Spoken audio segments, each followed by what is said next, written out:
San Juan Carpentry presents What to expect when you're expecting IKEA Part 1. Hey everyone, welcome to the San Juan Carpentry YouTube channel. My name is Scott Schaefer, and as you've gathered from the title of this video probably, this isn't about my furniture. It's quite the opposite actually. Like, I can't think of anything that's more different from my furniture than IKEA furniture. So why am I doing this video? Well, I just installed an IKEA kitchen in my house. Why did I, a builder of custom furniture, install a laminated particle board kitchen in my own home? Well, there's a lot of reasons. This house wasn't really worth the time and effort that it would have taken to do custom cabinets. IKEA is definitely good enough. So you might get the impression from this video that I'm trying to knock on IKEA and discourage you from shopping there. I swear I'm not. I think IKEA is a great value and option for people on a tighter budget like we are. However, there are a lot of unforeseen frustrations and problems that IKEA refuses to help you with. And it's because of that lack of customer support that I decided that a video like this was badly needed. Please understand that I am not affiliated with IKEA in any way whatsoever, other than the fact that I'm just a customer. My only motivation behind making this video is to help people. And let's be honest, it'll probably drive a little bit of traffic to my channel. So let's start at the beginning. IKEA has a pretty cool 3D modeling program that you have to use to design your kitchen. They have models of each of their cabinets in the database that you can use in your kitchen model. It's helpful when deciding what size cabinets you can purchase, working around windows and air vents. You can also pick out which color wood you want, your countertops. You can add in IKEA appliances, or you can add in your own existing appliances. And of course, kickboards, crown molding, lighting, the list goes on. Then you can take a 3D tour of your kitchen to make sure you like the way it looks. Plan on devoting an entire day to this process. And be sure to get extremely accurate measurements of your kitchen before you go, especially if you plan on having wall-to-wall cabinets. Your measurement should include obstacles such as windows, doors, vents, lights, partitions, and any other permanent structures that you can't or won't move. If you can't finish your model in a single day, they'll have you create an account to save your model, and they claim that you can access that model from home. Now, I was not able to access my model from my Mac or from my wife's PC, so I wouldn't count on that luxury. Plus, doing it in the store guarantees that a helpful associate is just a few feet away, and so are the displays in case you want to look at something in real life. Now, if you are able to access your model from home, they give you a customer support phone number that they encourage you to use if you have any problems or questions. I want to tell you right now that if that phone number was worth the time that it takes to dial it in, I wouldn't have made this video. Boom! That number is worthless. IKEA does not have a call center. They do not have people dedicated to helping you over the phone. When you call the number, you'll be prompted by an automated phone service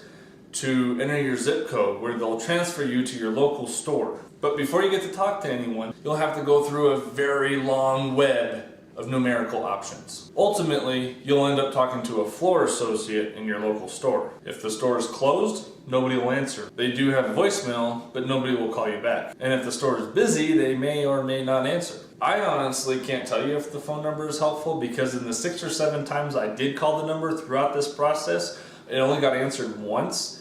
And that person was not able to answer that particular question. So basically, I'm telling you right now, don't bother with the phone. Go to the store or just sit through this video.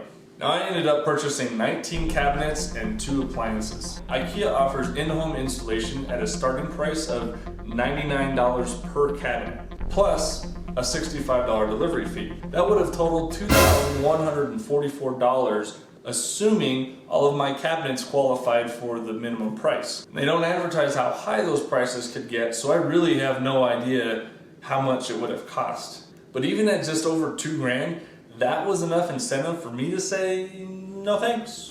Just do it myself. Especially since my brother, who's formally educated in installing cabinets, was going to be in town that weekend. Plus, if there's one word that IKEA really likes to cram into your head, it's easy. So I elected to take the kitchen home in my own truck and install it myself. The checkout process took me approximately 4 hours. Now, this may seem like a long time, but there is a good reason for it, and that could vary from customer to customer. When you complete the model, a floor associate who is well trained on the program will go through the model with you to make sure you're not missing anything, that all of your colors match, and that you got the right accessories, and accents. Then another floor associate will double check anything, so I felt really good about giving them my credit card at the end. As soon as the order is finalized, the list gets sent to the warehouse where a crew loads your orders onto a bunch of carts. Then, before you're allowed to take your items to the loading area, the dude at the checkout window double checks the warehouse guys to make sure that everything is there. Again, I was really impressed by that. If you have a problem with the inventory or with your order or whatever, ask the people in the kitchen department. Do not ask the people at the returns department, and especially don't ask the dude at the pickup window. Now my kitchen filled 7 carts and 2 vehicles. So if you're getting a full room, you'll want to bring help.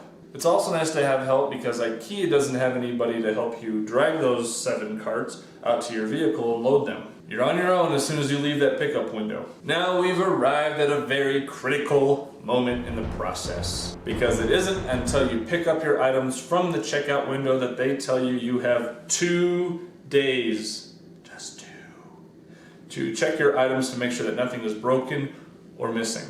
So you either need to have lots of room at home to sift through all your boxes, or lots of help to help you build the kitchen in 2 days' time. Did I mention they give you that same worthless phone number to report missing or broken items? Yeah, I just did. But I'll get more into that process later on in the video. As you unload the pyramid of boxes from your truck, I recommend sorting them by part type. Make a separate pile of the cabinet boxes, make a pile for the door, drawer fronts and panels, make a pile of the drawer part boxes, make a pile with all the little baggies of hardware, and finally make another pile for the long skinny boxes that are going to have your toe kicks, your mounting boards, and your crown molding in them. Each cabinet is going to be constructed by a combination of these boxes and bags. Each box or bag is labeled with an 8-digit number that corresponds with an itemized list that you were given. The list breaks up the kitchen by each cabinet. So to sort everything out to make sure you're not missing anything, use the list to make small little piles for each cabinet, and check off each item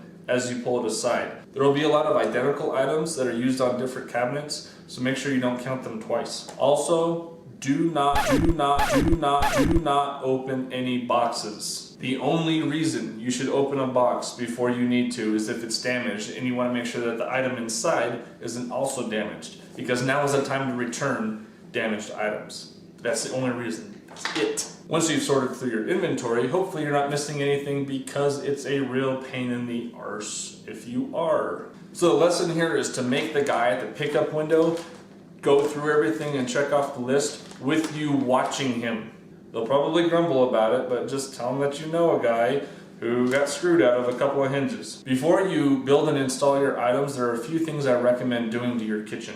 Make sure the ceiling is finished, especially if you have 8-foot ceilings or lower and you're going to be installing crown molding. I also recommend finishing your entire floor. Usually cabinets go in before your flooring, but IKEA cabinets sit on adjustable legs with toe boards that clip on with plastic clips, so they're easily removable. This also means that moisture can easily find its way under there. If you have exposed subflooring, that can lead to some problems down the road. Alright guys, so now that we're all prepped and ready to install this stuff, that's the end of part 1. Part 2 begins when you click on this link. I'll see you over there.